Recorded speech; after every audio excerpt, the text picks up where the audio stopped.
Sistem Necromancer, bab 471 sampai dengan 475. Bab 471. Aku khawatir semuanya sudah berakhir. Pihak lain jelas-jelas menargetkannya. Jika Anda ingin memikat orang, dialah satu-satunya yang mampu melakukannya. Ini adalah satu-satunya cara untuk menempatkan pihak Anda dalam inisiatif. Jika Anda benar-benar menunggu pihak lain mengambil langkah pertama, Anda hanya akan menjadi lebih pasif. Saya mendengar Wu Heng secara langsung mengatakan bahwa dia ingin memancing pihak lain keluar. Penyihir tua itu mengangkat alisnya sedikit dan menatapnya lagi. Tetapi tidak semua orang memiliki keberanian untuk menghadapi profesional level 18. Sebelumnya saya meragukan keaslian pembunuhannya terhadap penguasa pulau level 18, tetapi sekarang tampaknya bukan hal yang mustahil. Lalu kemanakah kita harus mengarahkan mereka, yang mana lebih menguntungkan bagi kita? Imiro berpikir sejenak dan berkata, lebih baik melakukannya di laut, agar dia tidak bisa melarikan diri setelah pertempuran. Di darat, masih ada peluang untuk kembali ke daerah pemukiman. Penyihir tua itu mengangguk setuju. Yah, kalau di laut, memang bisa menyelesaikan banyak masalah yang tidak perlu. Wu Heng mengerutkan kening saat mendengarkan percakapan antara keduanya. Dia terbatuk pelan dan berkata, jika kita di laut, dia tidak bisa melarikan diri, dan begitu pula aku. Jika lawan mengikuti Anda dan mencari kesempatan untuk menyerang, kemungkinan besar ia adalah petarung jarak dekat. Mereka membawa rombongan lain ke atas perahu, seolah-olah mereka diikat dengan belenggu gulat dan tidak seorang pun dapat meninggalkan perahu. Begitu pihak lain muncul, kita akan pergi ke sana sesegera mungkin. Penyihir tua itu tersenyum. Alis Wu Heng masih berkerut. Dia baru profesional level 18. Saat kalian sampai di sini, aku pasti sudah mati. Jika Anda bertarung sekuat tenaga melawan profesional level 18, Anda mungkin masih memiliki peluang untuk berhasil. Tetapi ada dua orang level 18 di depan saya, dan risikonya terlalu besar. Penyihir tua itu membalikkan telapak tangannya dan mengeluarkan sebuah gulungan. Jika ada bahaya, kau bisa berteleportasi. Gulungan teleportasi. Deskripsi, gulungan yang diukir dengan susunan teleportasi dapat terhubung ke susunan dalam bidang yang sama dan memindahkan Anda ke area target. Gulungan teleportasi. Para bajak laut telah menggunakannya sebelumnya. Efeknya cukup signifikan. Imilo juga berkata, Dekan Janvito adalah penyihir dari sekolah mantra. Dia bisa memindahkan kita langsung ke sana. Dengan kekuatanmu, tidak akan ada bahaya. Seorang penyihir dari sekolah mantra, Wu Heng menatap penyihir tua itu lagi. Orang yang satunya masih mempunyai senyum di wajahnya, tampak seperti seorang pertapa. Wu Heng memikirkannya dan memutuskan untuk tidak menolak. Tidak masalah untuk menunggu beberapa menit atau menunda dengan pihak lain untuk sementara waktu. Kalau begitu, mari kita lanjutkan sesuai rencana ini. Wu Heng menyimpan gulungan itu dan setuju.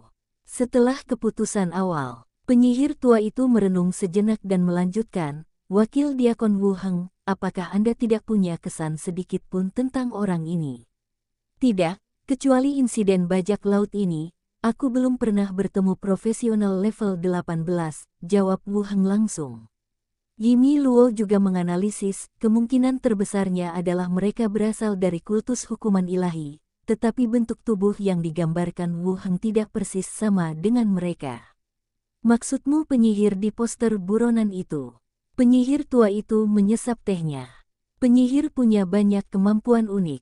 Mengubah penampilan mereka tidaklah sulit. Wu Heng menggelengkan kepalanya. Aku belum pernah bertemu penyihir itu, dan kami tidak punya kebencian yang mendalam. Penyihir tua itu dan Imiro terdiam pada saat yang sama. Memang tidak ada alasan untuk mengikuti Wu Heng. Jika kau ingin balas dendam, kau harus mencari Imiro. Tak satu pun dari mereka bertiga bisa memberikan penjelasan yang masuk akal. Yimi Luo berkata, kita akan tahu siapa pihak lainnya nanti. Wu Heng, kembalilah dan buat persiapan. Aku akan memberitahumu setelah semuanya beres. Ingat, jangan beritahu siapapun tentang ini dulu. Aku mengerti. Aku akan kembali dulu. Setelah Wu Heng selesai berbicara, dia meninggalkan ruangan. Penyihir tua itu menyesap teh dari cangkirnya dan berkata, "Anda, wakil Diaken, cukup berani." Yimiro berdiri dan berkata dengan santai, dia mengkhawatirkan kedua pelayan di sampingnya. Kalau tidak, dia tidak akan datang untuk memberitahuku tentang masalah ini dan akan pergi sendiri untuk mengurus orang itu. Penyihir tua itu mengangkat alisnya, wajahnya penuh ketidakpercayaan, kau terlalu percaya padanya. Kesenjangan levelnya tidak mudah dijembatani. Imiro tidak menjelaskan dan berdiri dan berjalan keluar. Penyihir tua itu juga mengikutinya keluar dari ruang belajar sambil memegang tongkat. Dalam penelitian, Enfiel sedang duduk di meja sambil mengatur dokumen, sementara Minnie sedang duduk di sofa, memberi makan burung hantu kecil. Sambil merobek-robek daging kering, ia berkata, "Kau tak boleh tumbuh besar seperti Pilipa si burung beo. Kita harus menjadi hewan terlatih yang cantik, kau dengar aku." Burung hantu kecil itu memakan dendeng itu tanpa ada reaksi apapun. Saya mendengar pintu terbuka dan berbalik untuk melihat Wu Heng kembali. Minnie membuang dendeng itu dan melompat ke pelukannya. "Tuan, apakah terjadi sesuatu?" Enfiel dan burung hantu kecil juga mendongak. "Minnie dibawa ke sini pagi-pagi sekali, jelas ada sesuatu yang terjadi." Wu Heng memeluk Minnie dan berkata, "Tidak apa-apa. Aku curiga ada bahaya di pulau ini, jadi aku membawa Minnie ke sini. Aku sudah memberitahu Diaken sekarang, dan dia akan mengurusnya." "Tunggu sebentar, bolehkah aku kembali?" tanya Minnie. "Tinggallah di perkumpulan untuk sementara waktu. Tunggu sampai Diaken menyelesaikannya, lalu kalian boleh kembali." "Oke." Minnie setuju, duduk kembali di sofa, dan mulai membolak-balik buku komik yang pinggirannya sudah usang. Wu Heng duduk kembali di mejanya dan mulai bersiap untuk pertempuran malam itu. Semua senjata dan amunisi diperiksa. Sedangkan untuk kerangka, pelayan kerangka yang ditempatkan di sekelilingnya sekarang adalah pengembara kerangka level 17 Keranmu dan petinju kerangka level 17 Tolga. Yaitu, ketika bajak laut menyerang, ia menggunakan gladiator Sakles untuk menghubungkan dirinya dan berteleportasi ke alam liar. Skeleton Prophet level 18 sebenarnya tidak memiliki kekuatan tempur sebesar itu. Jadi, saya tidak membawanya. Padahal kalau dipikir-pikir lagi, kalau pihak lain itu sebenarnya cuma satu orang. Mungkin tidak tanpa kepastian. Saya duduk di ruang belajar sampai sore. Tok-tok gelombang. Terdengar ketukan di pintu. Minnie melompat dari sofa dan pergi untuk membuka pintu. Seorang anggota staf melihat ke dalam dan berkata sambil tersenyum, "Wakil Diakon Wu Heng, Diakon ingin Anda datang." "Baiklah, aku akan pergi ke sana sekarang." Wu Heng setuju. Tampaknya sudah siap. Dia mengenakan baju sirah kulit pertahanan wakil Diaken asosiasi di bagian luar. Sebelum pergi, dia berpesan kepada kedua gadis itu, "Kalian berdua, tinggallah di asrama asosiasi malam ini, dan jangan pergi terlalu jauh untuk makan." Kedua wanita itu saling memandang. "Baik, Tuan, harap berhati-hati." Enfier segera berkata dengan khawatir. Minnie mengikuti dan berkata, "Guru, kami akan menunggu Anda kembali." "Ya, tidak apa-apa. Itu misi yang diatur oleh Diaken. Tidak ada bahaya." Wu Heng menyentuh telinga kelinci Minnie, membuka pintu dan berjalan keluar. Senja, Nautilus Tavern. "Tuan, makan malam yang Anda pesan sudah siap." Di luar ruang pribadi, Pilipa, sambil memegang nampan, mengetuk pintu 2 kali dan memanggil. "Tak mungkin, meski ku tahan dalam hati. Aku tak tahan mendengar Millicent mengomel di telingaku. Lagi pula, aku tidak akan melakukan ini lama-lama. Aku akan meminta Wu Heng untuk mencarikan pekerjaan untukku dalam beberapa hari. Meski hanya berpatroli di luar, itu lebih baik daripada tinggal di sini." "Bawa masuk." Suara seorang wanita terdengar dari ruangan itu. Pilipa segera membuka pintu dan masuk ke ruang pribadi. Di sebuah ruangan pribadi yang besar, Hanya ada seorang wanita yang duduk di meja kayu, dengan rambut coklat panjang, fitur wajah halus, dan sedikit senyum. Dia mengenakan baju sirah kulit di tubuh bagian atas dan celana kulit coklat di tubuh bagian bawah. Ada jubah hitam di kursi di sebelahnya. Namun dalam hal temperamen, dia jelas tidak seperti tentara bayaran biasa di Lighthouse Street. "Tuan, saya membawakan makan malam untuk Anda." "Enak sekali." Philippa tersenyum ramah. "Letakkan," kata wanita itu lembut. "Baiklah, selamat menikmati makanannya, Tuan." Philippa meletakkannya, berbalik, dan ingin pergi. Wanita itu melanjutkan, "Apakah Anda Philippa?" Philippa berbalik dengan bingung dan berkata sambil tersenyum, "Anda salah orang, tamu. Kita bertemu di laut, saat kamu menjadi kapten." Wanita itu tersenyum dan melanjutkan. Ketika Philippa mendengar bahwa itu adalah seorang kenalan, ia langsung berkata, "Toko temanku baru saja buka. Aku ingin membantu." "Itulah yang kupikirkan. Kok masih ada kapten di sini?" "Ternyata dia di sini untuk membantu." Wanita itu masih tersenyum. Kamu juga di laut?" Philippa melihat lagi. "Saya tidak di laut." "Oh, kurasa kau tidak terlihat seperti itu dengan cara berpakaianmu." "Tidak ada orang di laut yang seputih dirimu," lanjut Philippa. Wanita itu tersenyum tanpa berkata sepatah kata pun, hanya menatapnya dalam diam. Asap mengepul pelan dari sudut, perlahan membentuk dua ular berbisa yang perlahan naik ke bahu Philippa. Philippa, yang berdiri di sana, wajahnya langsung membeku. Matanya waspada dan ketakutan, tetapi seluruh tubuhnya kaku, hanya bola matanya yang bergerak. "Maafkan aku, adikku," kata wanita itu lembut. Desis gelombang. Ular kabut itu menjulurkan lidahnya dan menggigit leher dari kiri dan kanan. Bang gelombang. Pintu didorong terbuka dengan kuat. Pria botak yang kuat itu langsung menyerbu masuk. Dia melirik ke dalam ruangan dan berkata, "Ayo pergi. Dia sedang di laut. Jangan kita ganggu dia di sini. Pergi ke laut." "Pada saat ini, kamu yakin itu dia?" tanya wanita itu ragu. "Aku membuat penyamaran, properti yang bisa mengubahku menjadi wanita." "Mudah terlihat." Pria botak itu berjalan mendekat, mengambil makanan di atas meja, dan menggigitnya 2 kali. Apa yang dilakukannya di laut? Apapun yang dia lakukan, dia ditemani oleh 2 pelayan. Mereka seharusnya menjadi kerangkanya. Tak seorang pun bisa menyelamatkannya begitu dia sampai di laut. Pria botak itu tampak sedikit bersemangat. Philippa, yang masih membeku di tempat dan tidak bisa bergerak, mulai mengubah ekspresinya. Kesimpulan sedikit menunjukkan bahwa ini untuk membunuh Wu Heng. Sudah berakhir. Wakil diakenku yang bodoh itu jelas tidak tahu tentang ini. Dia pergi ke laut dengan bodohnya. Wanita itu kembali mengenakan tudungnya, menutupi dirinya.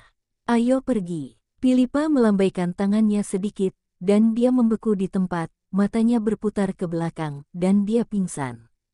Keduanya meninggalkan ruangan dan menutup pintu rapat-rapat. Pub di lantai pertama sangat ramai. Para peminum membuat banyak keributan dan para bartender sibuk melayani para tamu. Tidak seorang pun memperhatikan 2 orang yang turun dan pergi. Larut malam, Wu Heng berdiri di dek, memandangi lautan tak berujung.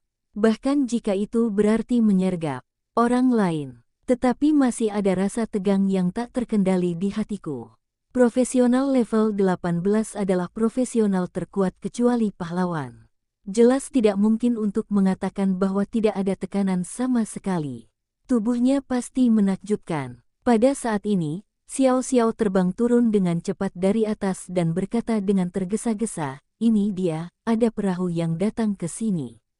Glenda juga terbang turun. Wu Heng melihat ke arah jari kelingking. Laut masih gelap gulita dan tidak ada yang bisa dilihat. Namun, Xiao Xiao tidak pernah mempermainkan orang di saat kritis, dan selain itu, Glenda juga ada di sana. Hantu tidak dapat melihat dengan mata telanjang, dan kegelapan tidak berpengaruh pada mereka. "Apakah ada profesional level 18? Tanya Wu Heng. "Tidak masalah apakah ada kapal atau tidak. Yang paling penting adalah apakah profesional level 18 dapat mengikutinya." Jika pihak lain tidak mengikuti, keadaan mungkin akan lebih sulit. Aku belum melihatnya. Xiao Xiao menggelengkan kepalanya. Glenda bertanya, apakah kamu ingin kami masuk ke dalam perahu? Efek kewaskitaan hanya efektif pada target yang terlihat. Bersembunyi di dalam gedung, atau mengenakan alat peraga seperti jubah penyamaran untuk menutupi diri Anda, akan membuat Anda mustahil untuk melihat. Tidak perlu ke sana, awasi saja. Oke. Xiao Xiao mengangguk, terbang kembali ke udara, dan terus mengamati situasi di laut dari atas.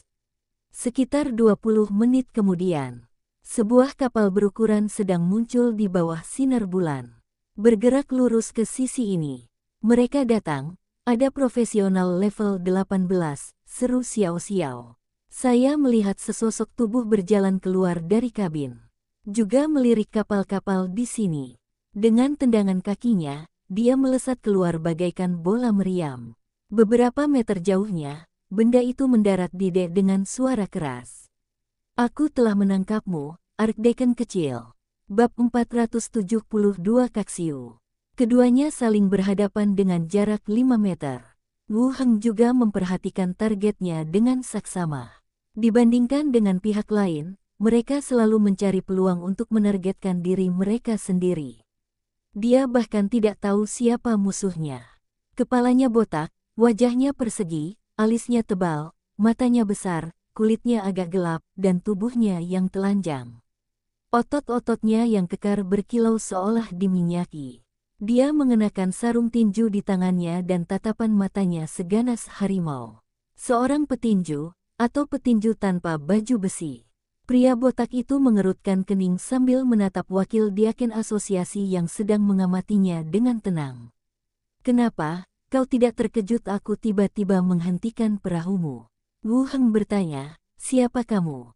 Pelindung kultus hukuman ilahi, Kasu. Kultus hukuman ilahi, itu benar-benar ada hubungannya dengan mereka. Wu Heng bertanya dengan curiga, kita tampaknya tidak memiliki dendam besar satu sama lain. Jadi mengapa kamu menargetkanku? Hah, gelombang. Pria botak itu tertawa dan melanjutkan, kau tak perlu tahu alasannya. Sekarang aku bisa memberimu kesempatan untuk bertahan hidup. Kesempatan apa? Kau cukup cakap. Jika kau bergabung dengan gereja hukuman ilahi kami, hak-hakmu tak akan berkurang sedikit pun daripada hak wakil diaken. Apa kau tidak menyukai perempuan dari semua ras? Ada cukup banyak perempuan beriman yang bisa kau ajak main-main, dan mereka akan berterima kasih padamu, kata pria botak itu tanpa menyembunyikan apapun. Kerutan di dahi Wu Heng semakin dalam, dan sambil melirik ke arah lawan bicaranya, ia mencibir, aku memang bukan orang baik, tapi aku tidak mau bergaul dengan orang sepertimu. Apa yang diyakini atau dilakukan oleh kultus hukuman ilahi tidak ada hubungannya denganku. Tapi kalau kau mau mencari masalah denganku, aku tidak mudah diganggu.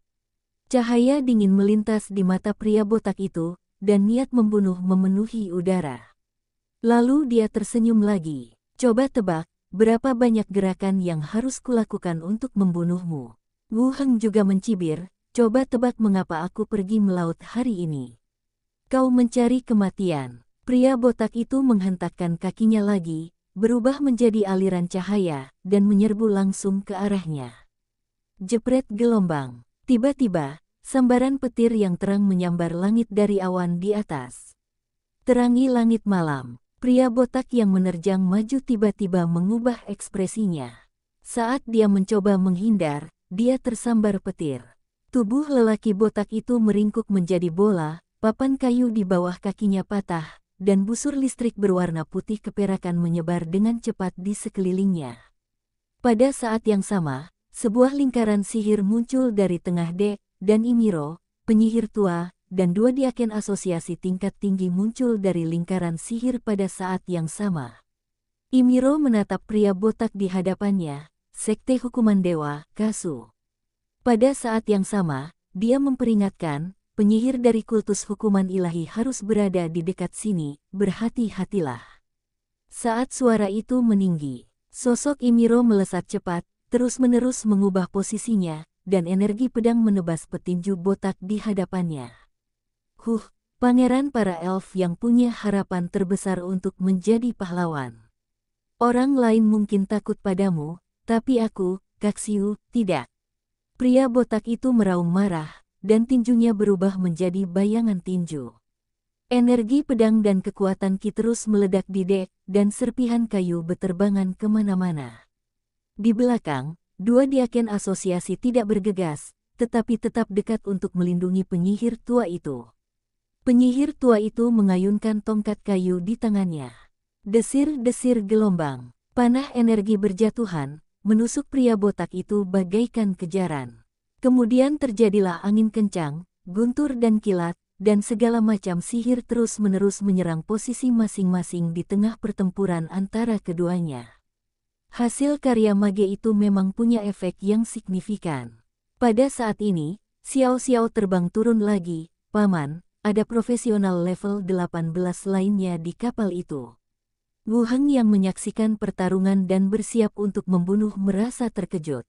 Dia berbalik dan melihat ke arah kapal. Lalu saya melihat sosok berjubah hitam berdiri di haluan kapal. Din, ada profesional level 18 lainnya, teriak Wu Heng ke depan. Penyihir tua itu, yang tengah berkonsentrasi merapal mantra, menoleh ke samping. Matanya juga sedikit menyipit. Kemudian, seorang profesional level 18 yang baru muncul melompat dan menunggangi kabut yang bergulung-gulung, menyerbu langsung ke posisi penyihir tua itu. Itu penyihir dari gereja hukuman ilahi. Penyihir tua itu mengarahkan tongkat kayu di tangannya ke depan. Ledakan gelombang, asap mengepul meledak. Sang penyihir mengulurkan tangannya dan melambaikan tangan lagi. Asap yang mengepul kembali membentuk kawanan serigala, harimau, dan macan tutul yang bergegas menuju dek lagi. Kedua diaken yang melindungi penyihir tua itu berdiri di depan dan mulai memotong senjata. Wu Heng juga mengeluarkan senapan mesin dan menembaki penyihir berjubah hitam. Penyihir itu melirik ke sini, lalu tubuhnya melayang lagi, muncul di kejauhan. Wu Heng mulai melepaskan tembakan asap, namun peluru itu tidak berpengaruh menembus awan. Penyihir tua itu selesai merapal mantra dan mengarahkan tongkat kayu di tangannya ke langit. Hah, gelombang, cahaya terang, seterang siang hari, tiba-tiba menerobos kegelapan dan bersinar turun dari langit. Monster yang terbentuk oleh asap mulai menguap dan menghilang dalam sekejap mata. Penyihir tua itu menatap penyihir itu dan berkata, "Kalian berdua, ikuti aku untuk menghadapi penyihir itu." Wu Heng, suruh kerangka kalian membunuh Kaxiu. Bunuh satu dulu, dan yang satunya lagi tentu saja tidak akan menimbulkan ancaman. Jernih. Kedua diaken itu bergegas menghampiri sang penyihir, dan penyihir tua itu mulai membubarkan binatang kabut satu persatu. Wu Heng juga mengarahkan pandangannya ke pertempuran di Imiro di kejauhan, di mana energi pedang dan kekuatan tinju terus bergantian, seperti tim penghancur. Tubuh Wu Heng langsung terbelah menjadi 6. Baret, senapan runduk, dan senapan mesin ringan semuanya diarahkan ke depan. Pada saat yang sama, Disease Ray dan Awakening Ray ditembakkan ke target, dan Preset Shield menambahkan perisai ke klon. Saat sinar itu mengenai tenggorokan lelaki botak itu gatal, dan luka-luka di tubuhnya yang dipotong oleh pedang Imiro membusuk dengan cepat. Namun petinju profesional tingkat 18 itu penuh energi dan tidak menunjukkan tanda-tanda kelemahan. Bang-bang-bang gelombang. Suara tembakan tiba-tiba terdengar. Pria botak yang terjerat Imiro tiba-tiba memiliki lubang sebesar mangkuk di pinggangnya. Wajah pria botak itu berubah drastis. Ia tidak menyangka akan terluka seserius itu. Wu Heng juga terkejut bahwa baret hanya menyebabkannya cedera kecil. Kemudian terjadilah rentetan peluru yang membuat lubang-lubang pada tubuhnya. Kaxiu terhuyung saat dipukul. Imiro memanfaatkan kesempatan itu dan menusuk dadanya dengan pedang. Energi pedang bergejolak di dalam tubuhnya, dan seteguk besar darah menyembur keluar dari wajah pria botak itu. "Menarik, aku akan dibunuh di pulau harta karunmu, haha," kata si botak sambil batuk darah. "Kultus hukuman ilahi akan membunuhmu, dan kalian semua akan mati." Imiro mengangkat pedangnya. Dari dada, belah kepala menjadi 2 ke atas. Imiro mengayunkan pedangnya dengan ringan, melangkah ke tanah, lalu berubah menjadi aliran cahaya lagi, bergegas menuju posisi penyihir itu, berniat bekerja sama untuk menahan penyihir itu di sana. Wu Heng tidak ikut bertempur di sisi lain, tetapi segera berlari ke arah tubuh pria botak itu. Orang itu pasti sudah meninggal, dan dia tidak mendapat poin pengalaman apapun. Ada hantu yang kabur. Xiao Xiao yang sedang menyelidiki, terbang turun lagi. Sambil memusatkan pikirannya, dia merasakan ada jiwa yang samar-samar melarikan diri dengan cepat dari lokasi kapal. Hantu lain muncul. Setelah level 18, apakah hantu begitu mudah muncul? Pikiran itu terlintas dalam benaknya, lalu dia bertanya, ada berapa tingkat? Sekitar level 5. Saat ini, hantu itu telah melarikan diri ke laut, di luar jangkauan lemparan sangkar tulang. Namun kita tidak bisa membiarkan dia benar-benar lolos. Jika dia lolos, akan ada masalah lagi nantinya. Dengan pikirannya, dia melepaskan Glenda juga, lahap hantu itu, Glenda akan menjaga Xiao Xiao. Oke, kedua hantu itu menanggapi dan segera menyusul. Glenda adalah orang pertama yang menjerat hantu sasaran, dan Xiao Xiao mengikutinya dari dekat dan bergegas maju. Dan di pihak Wu Heng, avatar dari golongan mayat hidup berdiri berjaga di samping mayat itu, dan avatar lainnya, yang bersenjatakan senjata, juga datang untuk mendukung penyihir tua itu. Sisi lainnya, Imiro ikut bergabung dan penyihir itu dipukul mundur selangkah demi selangkah. Binatang kabut di sekitar dikalahkan oleh sihir dan energi pedang segera setelah mereka muncul, dan sulit untuk membentuk binatang kabut yang lengkap. 5 Wu Heng, bersenjatakan senapan dan senapan mesin ringan, juga memasuki medan perang. Terus tembak ke posisi penyihir. Sang penyihir terus berlari dan menghindar, tampak menderita. Kalian semua gila, tidak ada yang normal. Sang penyihir meraung. Awan yang ganas bergulung dan meledak lapis demi lapis. Menghalangi pandangan semua orang. Penyihir tua itu mengayunkan tongkatnya, lalu angin bersiul dan awan serta kabut pun menghilang. Sosok penyihir itu telah melompat dari perahu dan mendarat di depan laut, membentuk awan asap dan segera pergi. Tidak perlu mengejarnya, akan sulit bagi kita untuk menangkapnya, kata penyihir tua itu. Imiro menyimpan pedangnya, dan kedua diaken level 15 juga berdiri di depan pagar dan menatapnya, tanpa ada niat untuk mengejarnya. Wu Heng juga tidak mengikutinya. Pada saat ini, perintah sistem juga muncul di telingaku. Level hantu meningkat ke level 9, konstitusi +1, persepsi +2, kecerdasan +1. Level hantu meningkat ke level 12, konstitusi +2. Hantu itu telah dilahap. Glenda dan Xiao Xiao keduanya menerima promosi. Kedua hantu itu dengan cepat kembali dan memasuki tubuh klon mayat hidup. Imiro melihat sekeliling dan memimpin anak buahnya untuk memeriksa kapal lain di dekatnya. Setelah memastikan tidak ada bahaya, perintah, kembali. Wu Heng memberi perintah kepada kerangka itu dan kapal pun memulai perjalanan pulang. Keenam tubuh Wu Heng langsung menjadi satu. Efek samping dari benda aneh itu membuatnya duduk di kotak kayu dengan kepala di tangannya dan beristirahat sejenak. Setelah efek sampingnya hilang, dia berjalan perlahan. Diakon, bagaimana dengan mayatnya? Yimi Luo berkata, selesaikan dulu dan laporkan ke kantor pusat. Kita akan urus setelah hasilnya keluar. Ya, Wu Heng mengangguk dan memerintahkan kerangka itu untuk membungkus mayatnya. Penyihir tua itu menatapnya. Kenapa jubah 100 prajurit ada di tanganmu? Aku menukarkan jasaku untuk itu, tanya Wu Heng. Jurus Sky Thunder-mu cukup keren, apa namanya? Teknik pemanggilan petir. Saat kamu mencapai level 15 dan bergabung dengan kelompok riset kami, aku akan mengajarimu. Dahi. Mayat dimasukkan ke dalam cincin luar angkasa. Kapal itu terus kembali. Ketika kami tiba di pelabuhan, langit berangsur-angsur menjadi lebih cerah.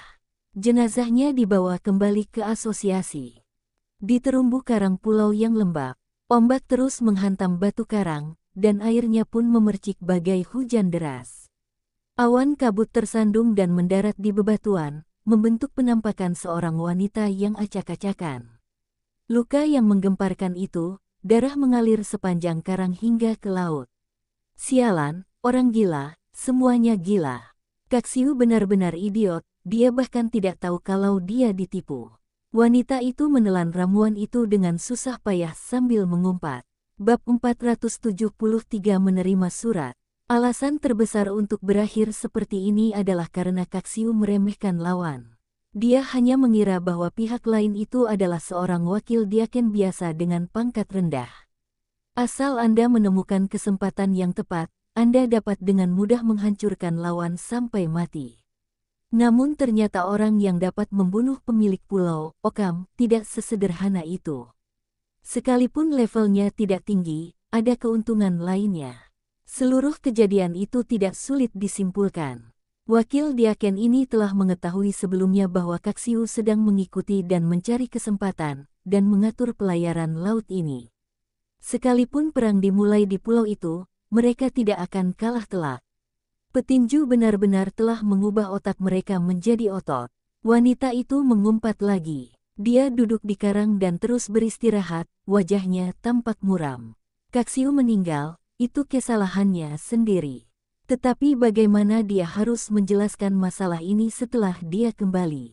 Dia lolos hidup-hidup dari kedua pertempuran, tetapi semua profesional level 18 yang bekerja sama dengannya tewas di pulau itu.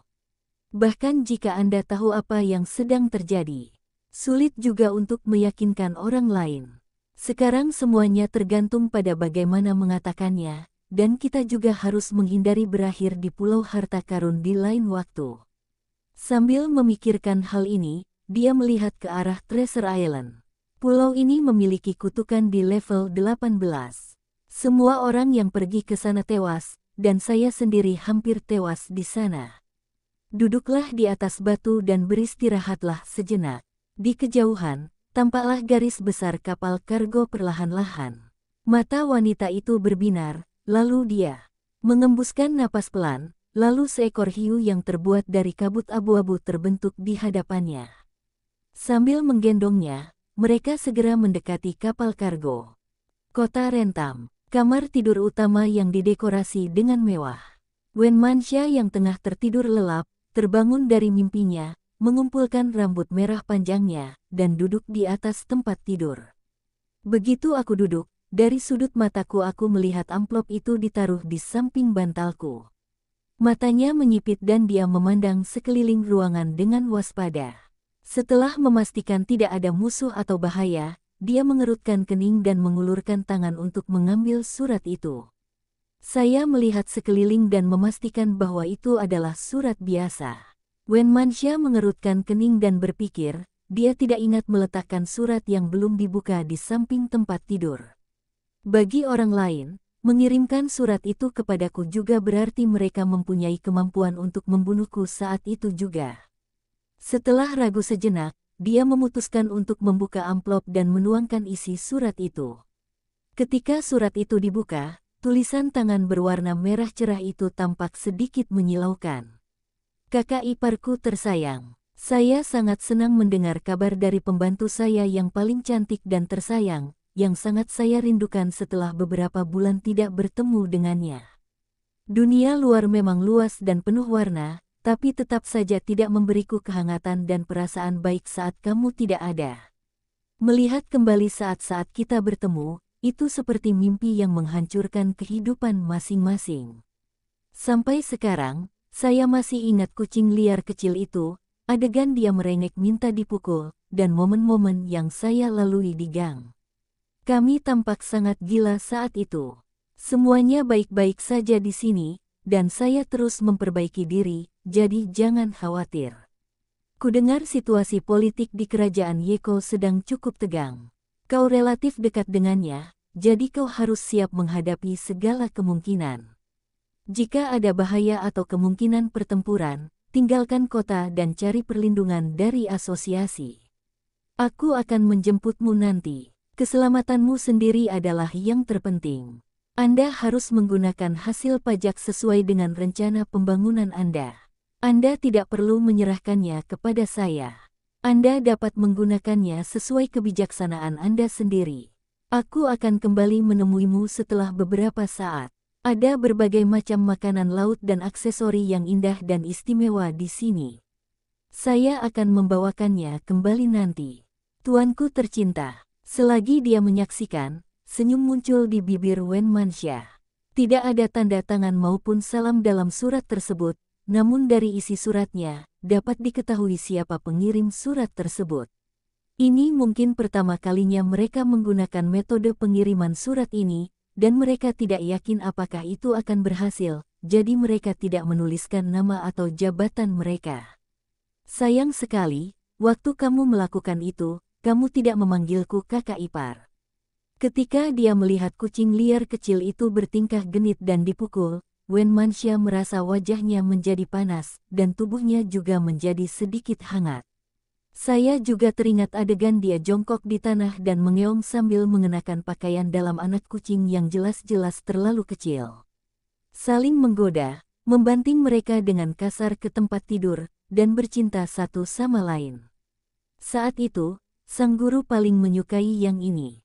Adapun bermesraan di gang. Saat itu, keduanya tengah dimabuk cinta dan sudah mencoba berbagai hal, termasuk gang-gang dan kamar-kamar pribadi di bar. Sungguh, semakin kamu mengatakannya, semakin aku merindukanmu. Wen Manxia berkata lembut, merasakan seluruh tubuhnya mulai memanas. Saat saya berencana menontonnya untuk kedua kalinya. Kata-kata pada surat itu perlahan menghilang. Wen Manxia membelalakkan matanya dan memainkannya beberapa saat, tetapi tidak dapat menemukan alasan mengapa tulisan tangan itu menghilang. Saya tidak punya pilihan selain menyingkirkannya dan menaruhnya di laci di samping tempat tidur. Aku mengulurkan tangan dan menarik tali gantung di sampingku, dan suara lonceng tembaga terdengar dari luar pintu. Ledakan gelombang. Nyonya, apa yang Anda inginkan? Masuklah dan bantu aku mencuci muka, kata Wen Manxia. Pintu terbuka dan sesosok tubuh melangkah masuk. Ia mengenakan jubah hitam, rambut coklat panjang diikat ke belakang kepala, wajah serius, dan kacamata berbingkai hitam. Dia berjalan cepat ke tempat tidur, membantu Wen Manxia keluar dari tempat tidur, dan berjalan menuju kamar mandi. Kamu mau makan apa pagi ini? Tanya Wen Manxia sambil tersenyum. Susu segar, roti gulung daging sapi. Apakah ada yang ingin Anda pesan, Nyonya? Kata pelayan itu dengan lembut. Sarapan saja, apapun yang kamu mau. Baik, pengurus rumah tangga itu mengangguk dan menatap Wen Manxia. Nyonya, sepertinya suasana hati Anda sedang baik hari ini. Wen Manxia tertegun dan mengelus perutnya yang membuncit. Benar, beri para pelayan di rumah setengah hari libur sore ini agar mereka bisa kembali mengunjungi keluarga mereka. Terima kasih, Bu, atas nama semua orang. Anda sangat baik. Setelah mandi sebentar, Wen Manxia berjalan menuju restoran. Apakah suamimu masih menanyakan informasi mengenai istana Tuan Kota? Wajah pengurus rumah tangga berubah serius. Dia masih bertanya. Saya akan menjawabnya sesuai instruksi Nyonya. Baiklah, kita hadapi saja seperti ini untuk saat ini. Tidak perlu terburu-buru. Semuanya tergantung pada istriku. Kota Blackrock, rumah Deacon. Slater terbangun oleh suara kicauan burung di luar jendelanya. Ketika aku menoleh ke samping, aku melihat keponakanku sedang tidur di sisi lain, bersandar di kepala tempat tidur dan menatap sesuatu. Kamu baru lihat ini tadi pagi. Wu Heng kan sudah jadi wakil di Aken, dan kamu cuma ketua tim. Kenapa kamu nggak buru-buru? Slater duduk dan memberi kuliah pelan. Yuri tidak mau disalahkan kali ini. Ia malah menoleh ke arah bibinya sambil membaca surat itu. Slater menyentuh wajahnya. Ada apa? Apa yang kau lihat? Yuri bertanya dengan curiga. Bibi, apakah Anda bersama seorang pria? Hati Slater bergetar, dan dia berkata, omong kosong apa yang kau bicarakan? Apa kau sedang bermimpi? Ini surat yang ditulis untukmu. Isinya agak norak. Di situ juga tertulis aku akan datang menemuimu sebentar lagi. Yuri menyerahkan surat itu. Mata Slater langsung melebar, dan kepanikan muncul di wajahnya. Dia mengambil surat itu dan melihat isinya. Semuanya kosong. Mata Slater menyipit. Mana isinya? Mana yang klise? Yuri mengambil kembali surat itu dan melihatnya, matanya terbelalak. Tidak, bukan itu. Bibi, aku bilang kata-katanya hilang dengan sendirinya. Percaya. Kamu mau cari masalah, ya? Beraninya kamu bercanda tentang hal seperti ini. Yuri langsung melompat dari tempat tidur, berteriak sambil berlari, benar, Bibi, benar. Amplopnya masih ada di meja samping tempat tidur. Slater tidak mendengarkan, mengambil dahan di sampingnya, dan menyimpan amplop dan surat itu. Lalu dia mengejarnya.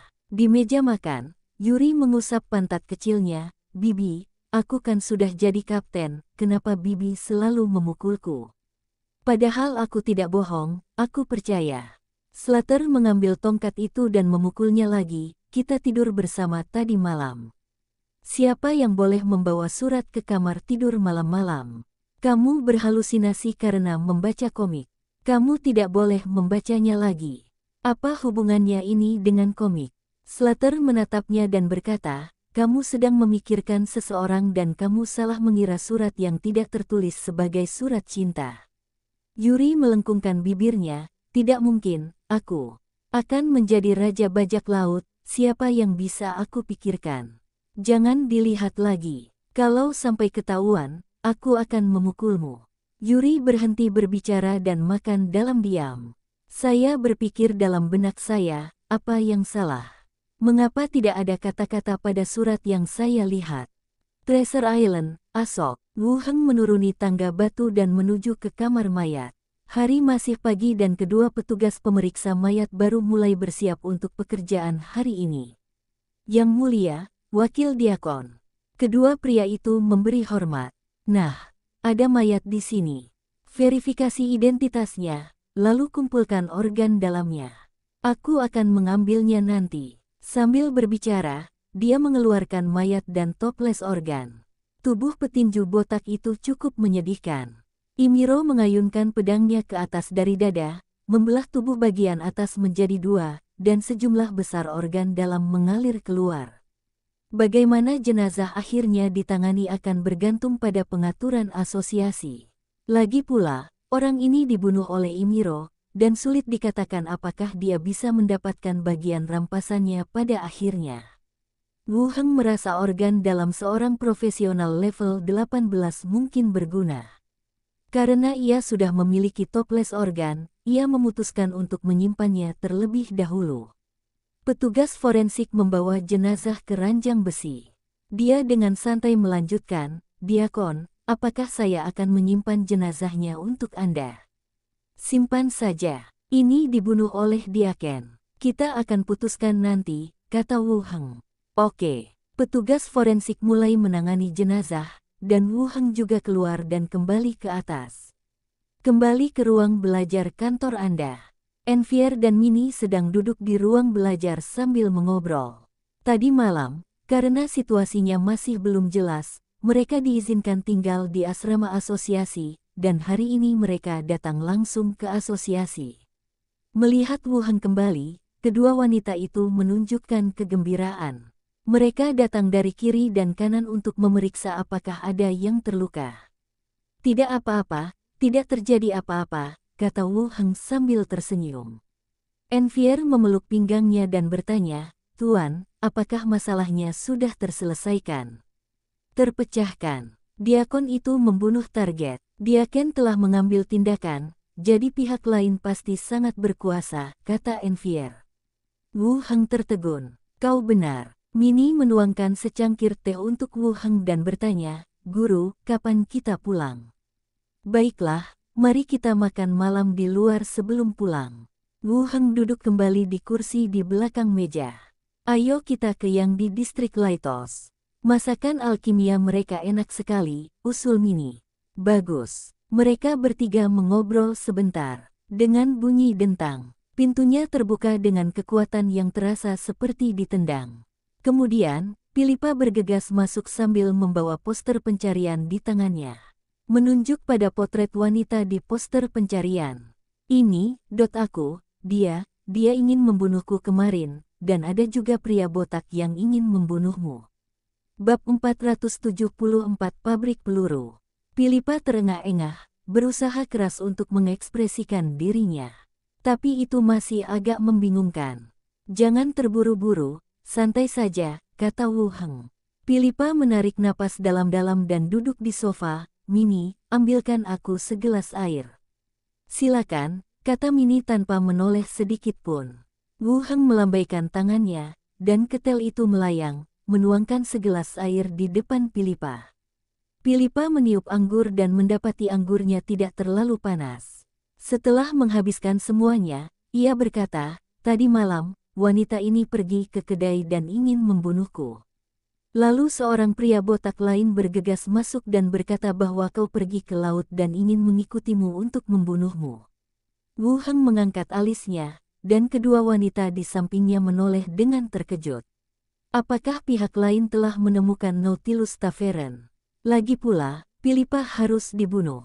Lalu bagaimana? Tanya Wu Heng, sambil mengerutkan kening. Philippa melanjutkan, lalu aku pingsan, dan ketika aku bangun hari ini, aku berlari untuk mencarimu. Wu Heng mendengarkan, masih merasa agak terkejut.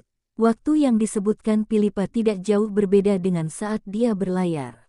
Dengan kata lain, rencana awal sang penyihir adalah membunuh Philippa, tetapi karena dia pergi ke laut, dia mengubah rencananya untuk sementara. Tapi, aku akan bunuh diri juga. Seharusnya tidak sulit membunuh Philippa saat itu. Jadi kamu tidak sadarkan diri sampai sekarang? Tanya Mini. Philippa berkata, aku pingsan dan ibuku ketakutan. Aku datang mencarimu ketika aku bangun pagi ini. Yah, aku tahu soal ini. Kami, Ken, membunuh pria botak itu kemarin. Wanita itu berhasil lolos, tapi dia jelas tidak berani pergi ke pulau itu lagi. Jangan khawatir, kata Wu Heng. Philippa memainkan kuncir rambutnya. Aku tidak takut, tapi aku mengkhawatirkanmu, seorang penyihir. Aku sudah melihat segalanya di laut. Wu Heng bertanya, apakah Anda sering melihat profesional level 18 di laut? Philippa tertegun sejenak, lalu menyadari, astaga, mereka berdua level 18. Kalau tidak, mengapa Ken itu mengambil tindakan? Persetan. Wu Heng berdiri dan berkata, ayo pergi ke kedai minummu. Oh, baiklah. Keduanya berjalan keluar dari perkumpulan, memanggil kereta, dan menuju ke Nautilus Tavern. Di ruang pribadi kedai minuman, Millicent berkata dengan agak kaku, Tuan, saya minta maaf merepotkan Anda lagi. Aku pergi untuk memberitahunya berita itu, ngapain repot-repot? Kata Philippa dari samping. Wu Heng juga berkata, tidak apa-apa. Salah satu dari kedua pria itu terbunuh dan yang lainnya melarikan diri. Mereka jelas tidak berani pergi ke pulau itu. Bagus. Millicent menghela napas lega. Wu Heng melirik ke arah kamar pribadi yang belum tersentuh dan bertanya, apakah wanita itu meninggalkan barang-barangnya? Coba kulihat. Philippa mencari ke seluruh ruangan. Dia mengeluarkan sebuah kancing kuningan dari bawah kursi kayu, apakah ini dihitung? Seharusnya itu ditinggalkan oleh wanita itu. Ya, itu adil. Wu Heng memasukkannya ke dalam cincin interspatialnya dan melanjutkan berkata kepada Millicent, buka bisnis seperti biasa. Serahkan sebagian pekerjaan dengan semestinya. Bos kan tidak seharusnya selalu sibuk. Baik, Tuan, saya akan mendengarkan Anda. Millicent mengangguk. Wu Heng keluar dari kedai dan masuk ke kereta, dan Philippa mengikutinya. Kereta itu melaju menuju kediamannya. Philippa duduk di pangkuan Wu Heng dengan penuh kasih sayang dan berkata, Wu Heng, izinkan aku memberitahumu sesuatu. Wu Heng dengan lembut membelai perutnya yang mulus di balik pakaiannya, lalu menempelkannya ke dadanya dan berkata, katakan padaku. Tolong beri aku pekerjaan. Ibuku selalu memintaku untuk melayani hidangan. Philippa melonggarkan baju sirah kulitnya dan melanjutkan, kemarin, aku tidak takut wanita itu mencoba membunuhku. Tapi ketika dia bertanya kenapa aku bukan kapten dan malah melayani hidangan, aku benar-benar tak tahan lagi. Tidak terlalu. Tentu saja tidak. Lagi pula, aku harus punya harga diri di depan umum. Apa gunanya menyajikan hidangan? Aku tidak peduli. Cari saja aku pekerjaan dan jangan biarkan aku berlama-lama di toko.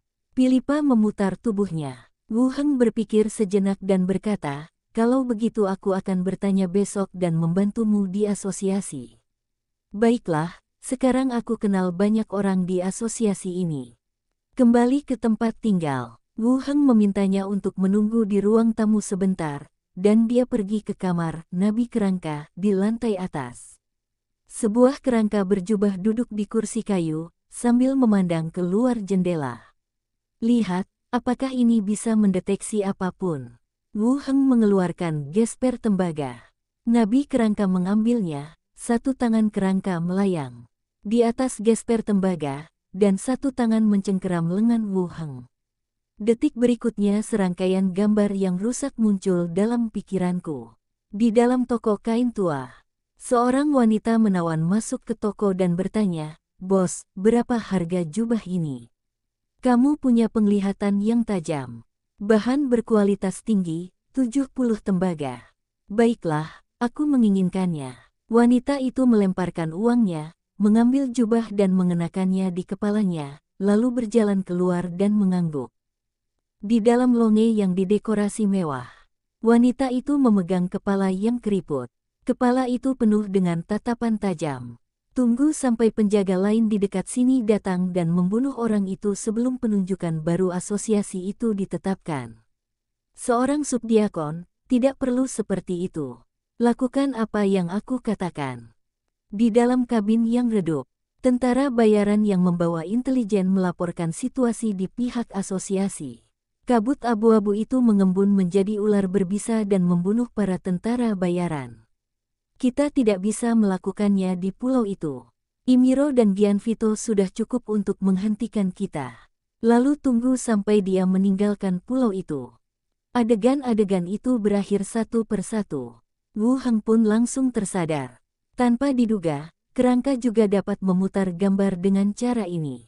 Ini benar-benar berbeda dari sudut pandang orang pertama yang dimiliki hantu. Lebih seperti melihat ke bawah dari kehampaan, melihat segala sesuatu yang terjadi dari sudut pandang orang lain. Namun situasi keseluruhan pada dasarnya telah dipahami. Orang-orang dari kultus hukuman ilahi kembali bukan untuk membalas dendam pada perkumpulan itu, tetapi karena kepala yang bisa berbicara memberi perintah kepada wanita dan pria botak itu untuk bunuh diri. Itu memang ditujukan pada diriku sendiri. Wu Heng terus bertanya, bisakah kamu melihat di mana dia sekarang? Nabi Kerangka kembali mencengkeram lengan Wu Heng. Pikiranku jadi berputar. Sebuah kapal kargo perlahan menjauh. Wanita itu berdiri di dek, menatap ke kejauhan. Detik berikutnya, wanita itu tiba-tiba mengangkat kepalanya dan menatap ke udara, seolah-olah sedang menatap mata Wu Heng. Akhir visual, Wu Heng mengembalikan gesper tembaga itu. Saat menuruni tangga, Philippa menyimpan shuttlecock yang sedang ditendangnya.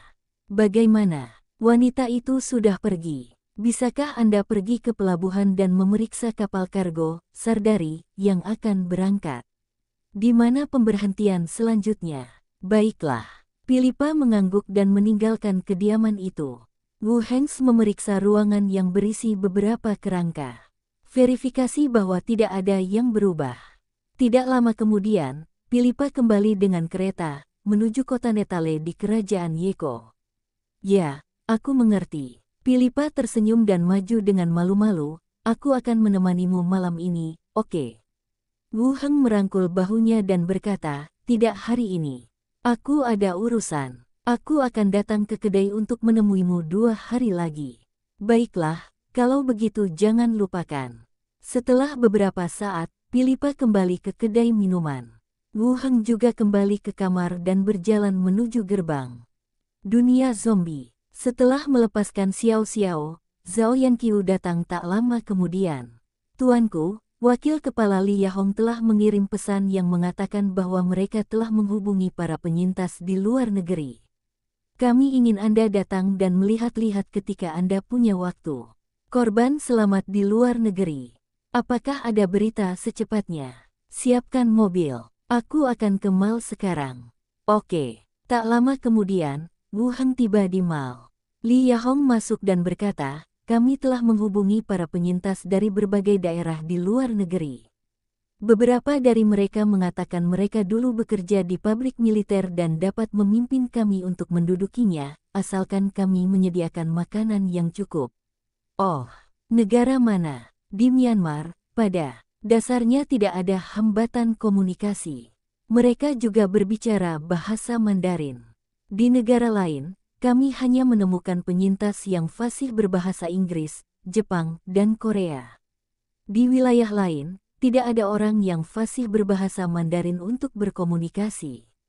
Myanmar, Wu Heng mengerutkan kening. Ini agak berbeda dari yang saya bayangkan. Pengembangan senjata di sana sepertinya tidak terlalu maju. Banyak barang masih dibeli dari dalam negeri atau negara besar lainnya. Pabrik senjata macam apa? Pabrik peluru itu bilang mereka bisa memproduksi peluru senapan dan senapan mesin. Mereka menyebutkan beberapa model, dan saya mencatatnya di buku catatan saya.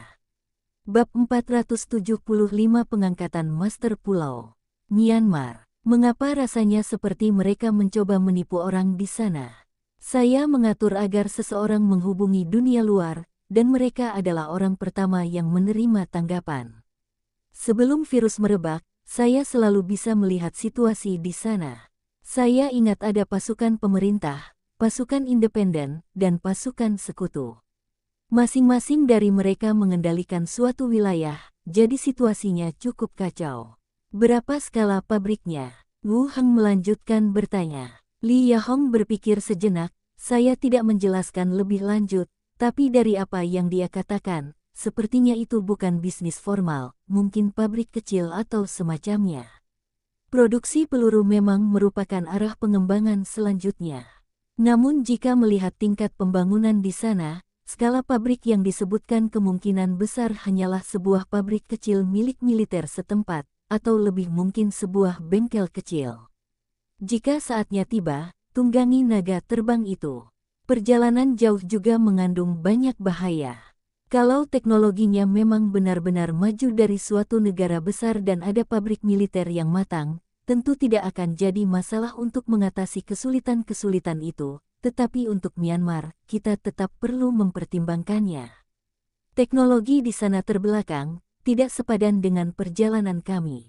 Ya, Li Yahong tidak menjelaskan lebih lanjut, tetapi melanjutkan, ada dua hal lagi. Pertama, markas besar mendorong semua wilayah untuk memperdagangkan kelebihan pasokan. Kedua, tim penyelamat provinsi mengganti wakil komandan Huang kemarin dan membahas kembali transaksi antara kedua belah pihak.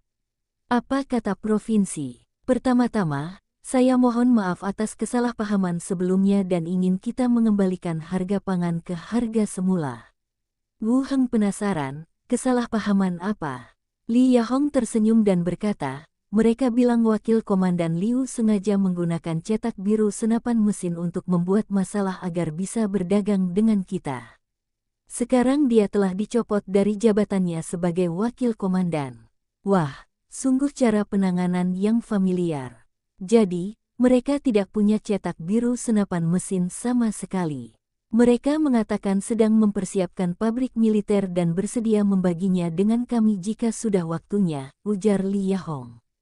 Pabrik militer. Pabrik-pabrik dalam negeri memiliki teknologi yang lebih matang, tetapi lokasinya relatif rahasia.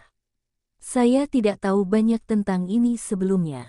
Wu Heng berpikir sejenak dan berkata, mari kita cari tahu di mana lokasinya dan kemudian kita bisa menempatinya sendiri. Oke, ada tempat penampungan lain di provinsi ini, jadi seharusnya tidak sulit mencari tahu di mana mereka berada. Setelah berbicara tentang persenjataan, keduanya membahas pengembangan pangkalan. Kemajuan pembangunan pangkalan agak lambat bagi Wu Heng. Dan akhir-akhir ini kami tertunda karena salju tebal. Di masa mendatang, lebih banyak tenaga kerja dan sumber daya akan diinvestasikan untuk membangun titik pertukaran baru di kota-kota lain. Ayo datang dan tukarkan lebih banyak emas dan perbekalan. Keduanya mengobrol sebentar. Wu Heng tidak memilih untuk bermalam. Dia kembali ke asramanya, membuka pintu dan masuk. Pulau Harta Karun. Saat makan malam, Sanara, mengenakan gaun panjang, juga duduk di sisi meja. Dia makan sedikit demi sedikit dan melirik ke samping, mengapa tidak ada orang di rumah kemarin. Wu Heng menjelaskan, musuh datang ke pulau kemarin, jadi saya membawa Mini ke asosiasi pada siang hari. Saya mendengar musuh. Ekspresi Sanara langsung berubah serius. Namun, insiden bajak laut belum sepenuhnya berakhir, dan sekarang musuh telah muncul lagi. Apakah dia sudah tertangkap? Tidak apa-apa, orang itu sudah terbunuh, tidak ada bahaya lagi, kata Wu Heng sambil tersenyum. Sanara melotot ke arahnya dengan sedikit kesal, kau bahkan tidak memberitahuku. Wu Heng keluar dari bawah meja dan menggenggam tangannya. Aku khawatir kau akan khawatir. Lagi pula, pihak lain itu orang penting dan terutama mengincarku. Kalau mereka tahu aku sudah mengatur seseorang untuk mencarimu, aku khawatir kau juga akan terlibat. Aku tidak akan mempercayaimu. Para diaken sudah mengambil tindakan. Saat itu situasinya cukup berbahaya. Saya benar-benar takut Anda akan terlibat, jelas Wu Heng. Mendengar Imiro telah mengambil tindakan, Sanara pun menyadari keseriusan masalah tersebut. Ini berarti lawan berada di atas level 15, atau setidaknya mendekati level 18. Ini serius banget, lain kali kamu dalam bahaya, ingat untuk bilang ke aku. Mungkin aku bisa bantu. Bagus. Keduanya berpegangan tangan di bawah meja, hanya satu tangan di atas meja saat makan. Apakah surat penunjukan dari asosiasi belum turun? Tidak, seharusnya sudah sampai dalam 2 hari ke depan. Kalau begitu aku mungkin tak bisa menunggu. Sanara menyesap anggur buahnya. Besok, armada Starflower akan ditempatkan di pelabuhan. Barang yang kau pesan terakhir kali juga sudah ada di kapal. Aku akan berangkat bersama armadanya nanti. Kamu mau pergi kemana? Sanara meliriknya lagi dan berkata, kembalilah ke peri hutan. Sukuku punya beberapa keluhan karena aku lama tidak kembali. Aku harus kembali dan memeriksanya. Wu Heng mengerutkan kening. Kembalilah seperti biasa, seharusnya tidak ada masalah. Namun nada bicara Sanara terdengar agak serius. Ada apa? Tidak apa-apa, mereka hanya punya beberapa pendapat tentang saya. Karavan akan melakukan beberapa penyesuaian, kata Sanara. Jika Anda memiliki masalah, jangan lupa beritahu saya dan saya dapat membantu Anda. Sanara tersenyum, oke. Setelah mengobrol sebentar dan makan malam, beberapa orang berlatih di halaman dan kemudian kembali ke kamar masing-masing untuk beristirahat. Pagi, pelabuhan. Armada Starflower perlahan mendekati pelabuhan. Dibandingkan sebelumnya, armada kali ini memiliki pengawal elit yang semakin banyak. Di dalam kabin, Wu Heng mengambil inventaris cepat muatannya. Kemudian dia menaruhnya langsung ke dalam cincin luar angkasa.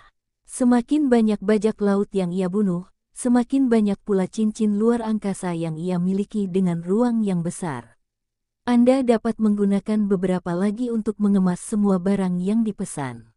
Di kabin terpisah, Sanara mendesah pelan dan berkata, aku berangkat dengan kapal hari ini. Tolong bantu aku menjaga tempat tinggalku. Wu Heng mengangguk dan mengeluarkan radio frekuensi tetap dan pengisi daya surya portabel dari cincin antariksanya.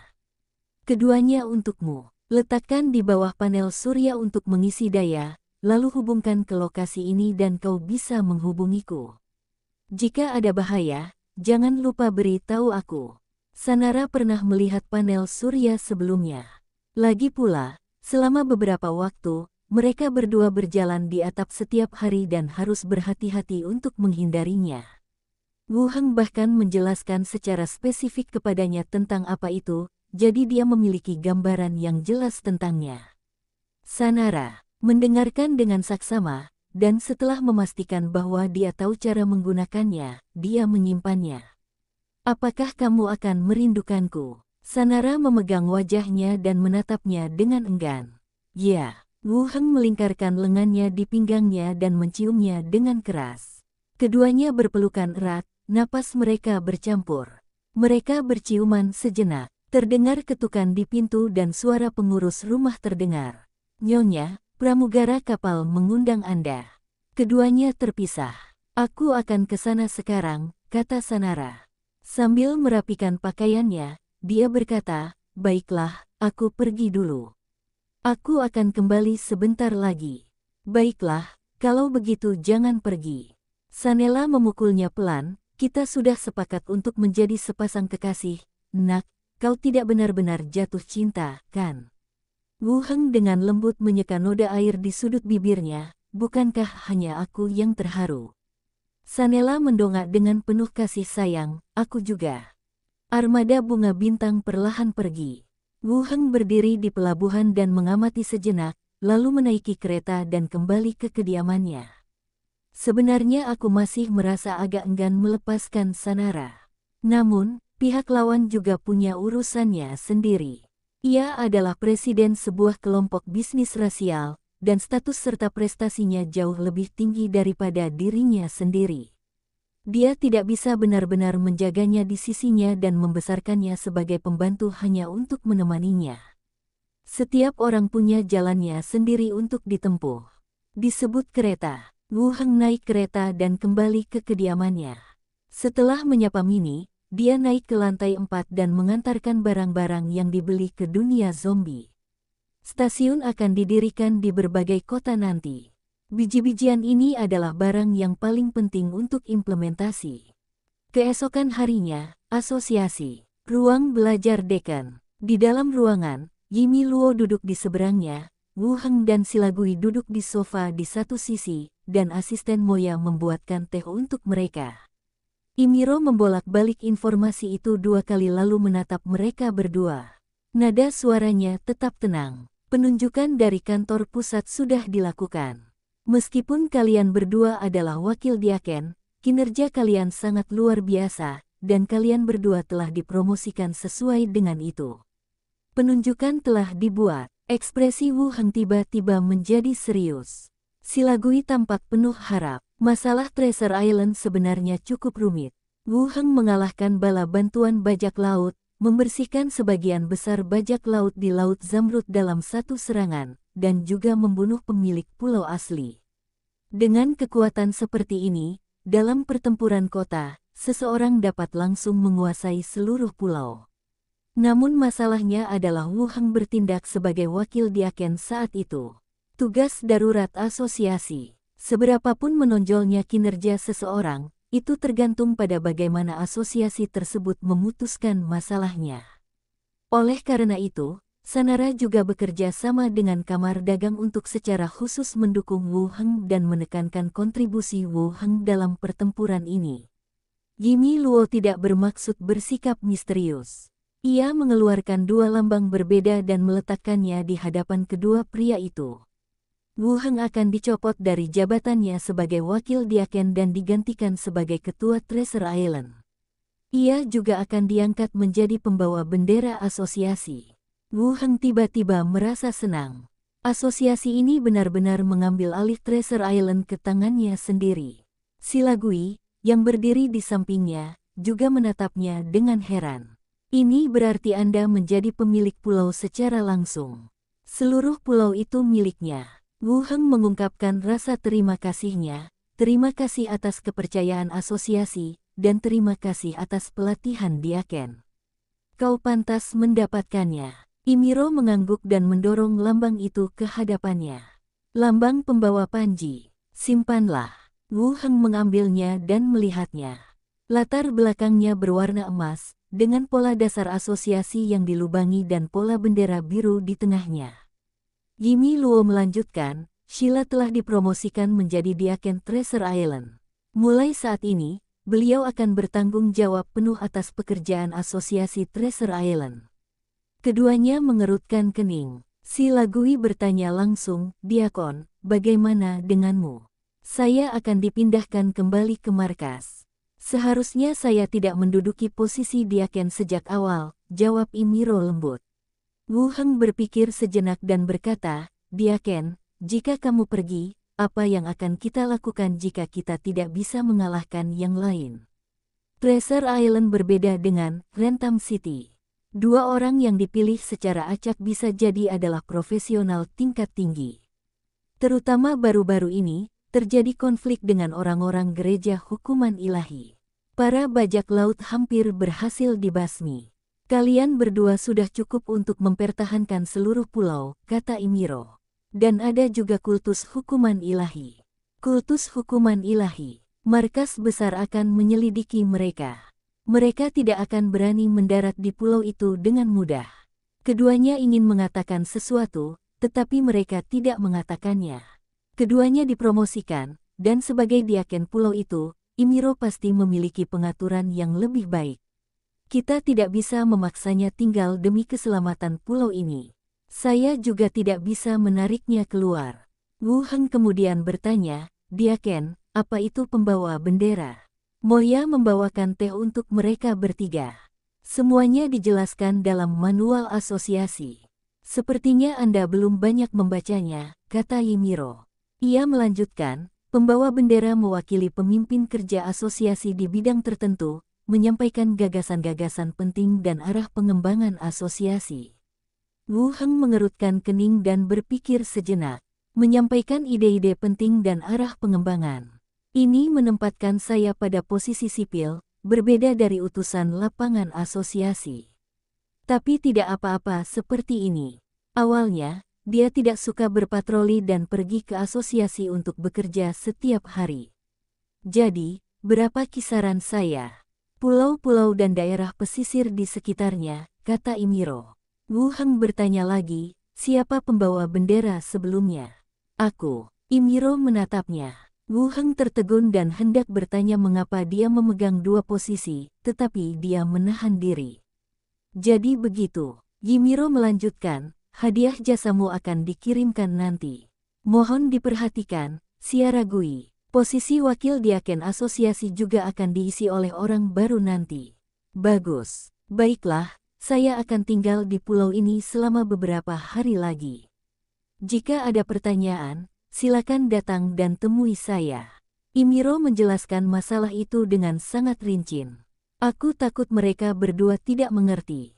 Tidak ada jalan lain. Wu Heng telah dipromosikan berkali-kali dalam setahun, tetapi dia masih belum tahu banyak tentang asosiasi tersebut. Dan Silagui baru saja mencapai usia dewasa di antara para elf. Saya tidak tahu banyak. Semua aspek harus dijelaskan. Tinggalkan ruang belajar diaken. Wu Heng dan Silagui berjalan tanpa suara di koridor. Wu Heng melirik Silagui yang tampak sedih dan berkata, Diakon Yimilu, ini promosi jabatan. Dia pasti akan menerima perlakuan yang lebih baik saat kembali ke kantor pusat. Kita patut berbahagia untuknya. Silagui memaksakan senyum di wajahnya. Aku tahu, aku hanya merasa sedikit sedih karena kita akan berpisah begitu tiba-tiba. Kita bisa menulis surat kepadanya, dan kita juga bisa mengunjunginya di kantor pusat jika kita punya kesempatan.